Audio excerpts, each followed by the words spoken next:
vacunación. Se agota la demanda espontánea y es preciso empezar a convencer a quienes no quieren inmunizarse.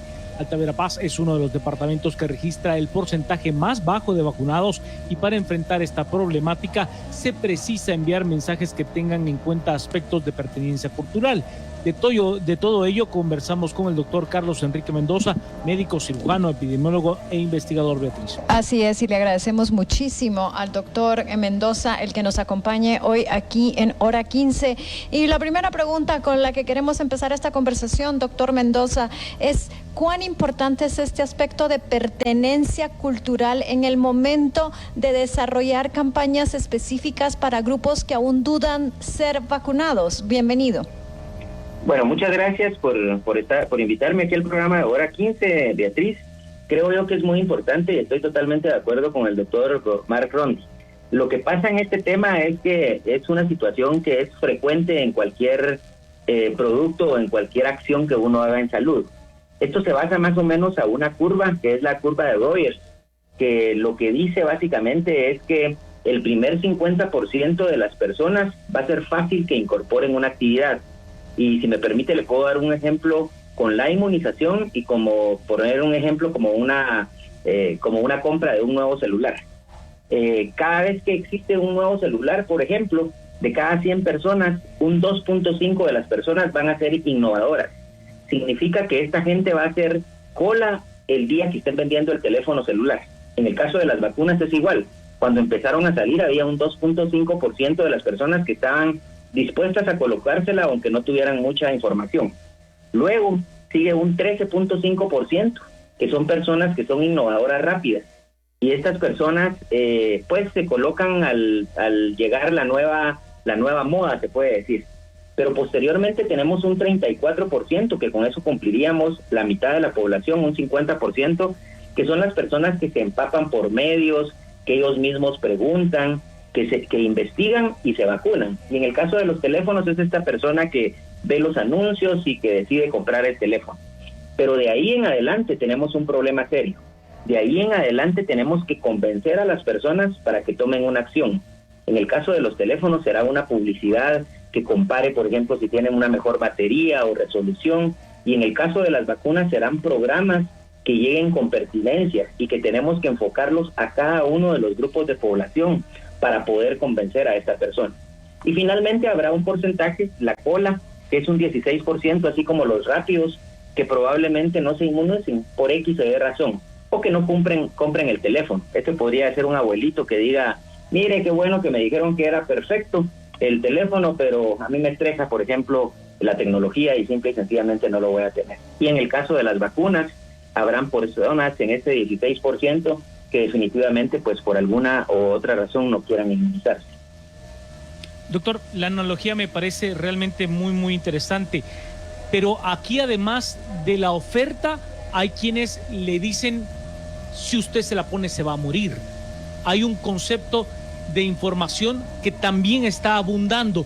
¿Cómo poder atacar a ese proceso de información negativa que corre en torno a las vacunas, que además a nivel mundial ha sido muchísimo? Claro, Juan Carlos, yo creo acá que definitivamente hay que trabajarlo. Recordemos, por ejemplo, a mí me gusta mucho poner ejemplos cada vez que doy una respuesta, pero recordemos cómo hacen los políticos cuando quieren su voto. Saben perfectamente que si van a Alta Verapaz, pues investigan qué dialecto es el que se habla, hablan con los líderes políticos o los líderes religiosos o los futbolistas, y usted ve anuncios con todos estos líderes a las que la gente los sigue, los convencen de la acción y los ocupan para anuncios. Es exactamente lo mismo que nosotros tenemos que hacer con un plan educativo. Nosotros hablamos con la verdad, explicamos, tenemos que involucrar a líderes religiosos, a líderes políticos, a líderes de deportes, explicarles que entiendan, por ejemplo, la importancia y que estas personas escuchen de diferentes vías cuál es la verdad. Pero nosotros tenemos que trabajarla, esto es obvio. Y se necesita entonces hacer una campaña agresiva de comunicación. Doctor, vamos ya tarde con esta campaña agresiva de comunicación. La vacunación empezó hace varios meses y estos problemas los venimos conociendo también casi desde el principio. Yo le diría que sí, Beatriz. Lamentablemente cuando uno ve las campañas que han tenido otros países, pues es impresionante, ¿verdad? Yo diría que quizás no se hizo una campaña agresiva porque nos fallaron con la entrega de vacunas y que pues entonces tal vez ahí había una debilidad. Creo que siempre es oportuno volver a tomar las riendas, creo que definitivamente hay que hacerlo. Usted sabe que tenemos dos maneras para inmunizarnos, una de ellas es la artificial con las vacunas y la otra es la natural. Sin embargo, el precio de la natural es muy alto, el riesgo, ¿verdad?, de que puede llegar usted inclusive a la muerte o a unidad de cuidados intensivos. Así que aunque vayamos tarde, es muy importante trabajar la oportunidad, a profundidad, y que toda la gente tenga la oportunidad y el derecho de inmunizarse. Doctor, ¿cómo aprovechar esta ventana de oportunidad que se está viendo al momento de disminuir sensiblemente los contagios y disminuir el índice de positividad? ¿Cómo aprovechar este momento importante que teníamos meses de no vivir para poder efectivamente aumentar la velocidad de la vacunación y poder entrar en ese proceso de convencimiento a aquellos que todavía tienen dudas de vacunarse? Ya, yo creo, Juan Carlos, que primero nosotros hablamos de oportunidades perdidas, ¿verdad? Y yo creo que todos los guatemaltecos vivimos esto de llevar a nuestra abuelita o a nuestra mamá a que la vacunaran y simple y sencillamente la vacunaban a ella y usted volvía a tomarla del brazo a la persona y se retiraba. Nosotros aquí hablamos de oportunidades perdidas. Si usted llegó en ese momento era para vacunar a la abuelita y también para vacunarlo a usted de una vez. Yo creo que ahora tenemos que aprovechar esto. Si se está haciendo una campaña de llegar a las personas o las personas que se presenten, pues tratar de involucrar al grupo que se presente. Y, insisto, ser agresivo en relación a las campañas y también a la elaboración de encuestas. Es muy importante que yo evalúe cómo estoy haciendo mi campaña, si realmente estoy impactando en usted. No únicamente tener un indicador del número de personas que se están inmunizando, sino de saber qué usted está pensando de mi campaña y cómo puedo modificarla para obtener el éxito que yo espero. Ahora bien, esos ajustes deben de poderse hacer rápido, doctor, para poder encaminar el proceso de la forma más adecuada. Por supuesto, Beatriz, esto debe ser simultáneo. Aquí nos toca correr, ¿verdad? Esto es una pandemia y el precio es muertes, así que yo estoy incorporando mi sistema y al mismo tiempo lo estoy evaluando. Hay una frase que a nosotros nos gusta mucho y que dice que lo perfecto no es amigo de lo funcional. Usted empiece a trabajar, evalúelo y pues con la experiencia que tiene en otros países, usted puede orientarlo de una manera muy satisfactoria. Doctor, cuando ya se comienza en este proceso de que hay que convencer a cada una de esas personas, ¿cuál es el primer paso? ¿Por dónde se comienza? ¿Se comienza buscando al núcleo familiar? ¿Se comienza buscando influenciadores? ¿Se tiene que hacer por múltiples vías? ¿Por dónde, doctor? Juan Carlos, yo le diría que es diferente, es totalmente diferente un anuncio que le impacte a su hijo, por ejemplo, un anuncio que lo impacte a usted y uno que le impacte a su papá. Son mensajes totalmente diferentes, no podemos hacer líneas genéricas. Nosotros tenemos que tener anuncios para los niños, actividades con los niños, de payasitos, de los líderes o la caricatura que a ellos les guste. Tenemos que tener anuncios, por ejemplo, para los jóvenes a diferentes estratos. Tenemos que tratar de palpar el beneficio. Tenemos que demostrarles que con las estadísticas que tenemos, que cuando la gente se inmuniza, lo que está pasando es que ya no llegan a una unidad de cuidados intensivos. Pero también podríamos ocupar ejemplos de las personas que lamentablemente no se han inmunizado, sin llegar al terror, ¿verdad? Porque esto es algo voluntario, pero explicarles que esto ya no es una broma. Al principio de la pandemia yo le creería que usted no sabía si le estaban inventando o no una enfermedad, pero ahora no hay ningún guatemalteco que no conozcamos a alguien que la haya pasado muy mal con COVID o que haya llegado a la muerte. Doctor, usted nos habla de aprender de experiencias de países que han desarrollado campañas exitosas. ¿Tiene usted uno en mente y alguna estrategia que a usted le haya parecido muy atractiva? Claro, yo le podría decir varios. Chile es uno de ellos, ¿verdad? Usted ve ese porcentaje, hablando de los países de América, ese porcentaje tan alto y no los obligaron. Pero usted ve anuncios de Chile, por ejemplo, y están para todas las edades, incentivos. En realidad era algo que se oía por todos lados. Acá yo me topo con que la gente dice, ya estoy aburrida de oír de COVID, pero cuando usted habla con un colega a un nivel educativo pues elevado, todavía tienen algunas dudas que se resuelven cuando escuchan una plática seria. Pero yo le diría que deberíamos de tener ese tipo de pláticas y de entrevistas mucho más profundas y con determinados grupos, inclusive en las oficinas o en los sectores empresariales deberían de existir estas plataformas para hablarle a cada quien en su idioma. ¿A qué me refiero en su idioma? A ponernos en el nivel educativo de la persona, en el contexto de la persona, respetando siempre las religiones y las costumbres. Doctor, entiendo el caso chileno, pero también veo un caso como el de los Estados Unidos, donde existe la cantidad de vacunas que sean necesarias para inmunizar a quien lo quiera hacer. Y no está funcionando, no funcionó, y ahora están buscando tener medidas coercitivas. Si usted es empleado federal, está obligado a poderse vacunar, tendrá pues un proceso que será engorroso. ¿Usted ve como una táctica válida ese tipo de prácticas donde usted pues no lo obliga, pero prácticamente lo pone contra las cuerdas a tener que inmunizarse a la persona? No, la verdad, Juan Carlos, es que yo nunca he estado a favor de actividades, por ejemplo, obligatorias, porque soy consciente de que la gente lo que necesita es educación. Usted puso un buen ejemplo. Perdón. Estados Unidos tuvo un grave error, ¿verdad? Tuvo errores de que tenía todas las vacunas, tuvo hasta 5 vacunas para cada uno de sus individuos, pero descuidó la parte educativa. Usted sabe que los latinos eran las personas que menos se inmunizaban y no les había llegado el mensaje. Creían que a lo mejor iba a ser un mecanismo para poderlos referir nuevamente a sus países. Bueno, había un montón de circunstancias que había que platicarlas. A mí me llama la atención, Juan Carlos, que a pesar de que ha pasado la pandemia, lamentablemente a veces los políticos no aprendieron a que deben de tener asesores médicos. Y una buena campaña definitivamente tiene impacto y uno puede evaluarla, pero en este caso creo que bueno, por la rapidez hubo muchos errores.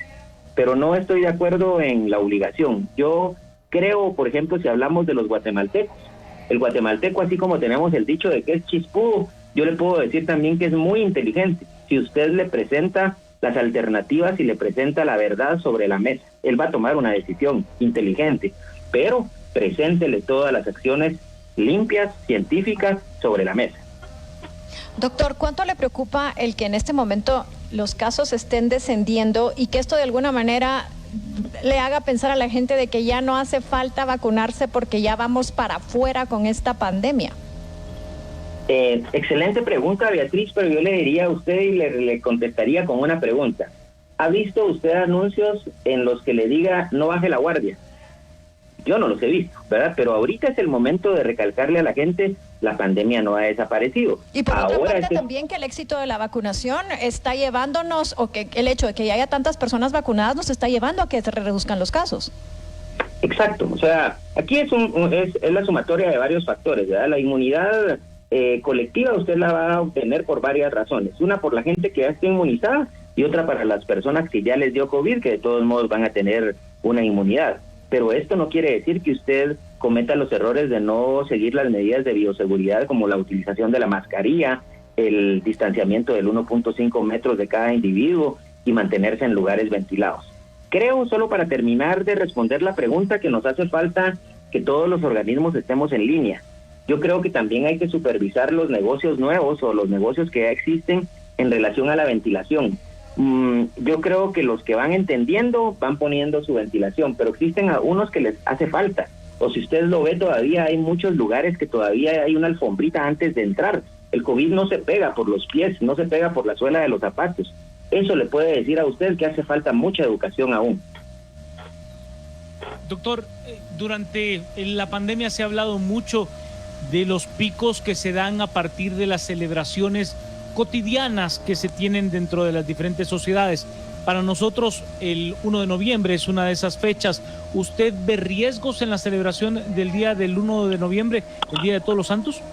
Por supuesto. La historia nos enseñó que en diciembre, en la Navidad, pues fue el foco, ¿verdad? El otro fue el 14 de febrero y bueno, hubo varios. Definitivamente eso pasa, pero también usted podría seguir teniendo actividades controladas, utilización de la mascarilla, visitar a un familiar, pero con ventilación y distanciamiento, pero sobre todo, por ejemplo, identificar a las personas vulnerables, saber que tenemos en circulación una cepa muy agresiva que infecta hasta 8 personas por cada una persona contagiada y que definitivamente nosotros tenemos que esperar. Yo le diría que habría que empezar a hacer campañas como para decir de que hace falta poco, pero hace falta poco si uno convence a su vecino, a su familiar, a que se inmunice, porque cuando el virus ya no encuentre susceptibles, tendremos uno de los mecanismos para poder empezar a controlar la pandemia. En otras palabras, doctor, es urgente que estos tipos de campañas empiecen ya y que usted, como usted está diciendo, el mensaje central tiene que ser: no bajen la guardia, no crean que ya pueden tener unas fiestas de fin de año tranquilas. Estamos aún no cerca de ello. Exacto. Yo le diría que no es que ya empiece, es que vamos tarde y cada uno de nosotros podemos hacer nuestro trabajo. Ustedes son un ejemplo en transmitir esta información de forma fidedigna y con gente pues que conozcamos el tema para que la gente esté informada de una manera correcta. Doctor, riesgos que siguen estando latentes dentro de la sociedad y que poco a poco se siguen abriendo. Viajes, doctor, reuniones con un grupo grande, aunque fuese cercano a mi familia. Le pongo un ejemplo, ¿no? Es que no le celebramos el año pasado el cumpleaños a la abuelita y hoy celebramos con 40 en casa. ¿Sigue siendo un elemento de riesgo? Por supuesto, yo creo que siguen habiendo muchos riesgos, ¿verdad? El primero es la relajación, esa falsa seguridad que dan las vacunas y que tenemos que tenerlo bien claro. Esos son los riesgos que usted puede controlar, pero yo veo otros riesgos que también por algunas medidas se están presentando. Y es que ahora, ejemplo, si hay una restricción para viajar a los Estados Unidos, el guatemalteco siempre trata de encontrarle la mejor manera, ¿verdad? Y entonces trata de ver si entonces se va al otro lugar y le ponen una tercera o cuarta dosis. Cosas que todavía no están estudiadas y que lamentablemente nos están haciendo pues un error y que podría ser en determinado momento perjudicial para la salud.